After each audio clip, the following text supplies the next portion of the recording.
Hello guys, in this video I'm going to show you how to change the country in the Amazon shopping application. The first thing you need to do is enter the app. After you have done that and you are in the home page, you should look down below and select the second option there. After doing so, you should look now in the top of your right corner, and there you will see a flag and two letters written next to it. Press on that, and here you will see the first option, which is country and region, and you can see that by default it is set the United States.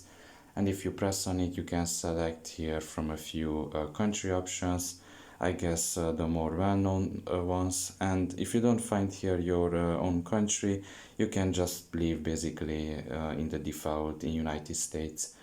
So with some country the language will remain the same. For other countries the language will change. So you can just press on one of the countries, for example Australia. You can see that it was changed now, the country and region, and once you're done with it, all you have to do is just press done at the bottom of your screen. And after that you should wait a little bit until the app refreshes, and you can see that the entire app was changed to basically that country. So yeah, pretty much this is all about it. I hope this video was helpful to you. Thank you for listening and see you next time. Bye bye.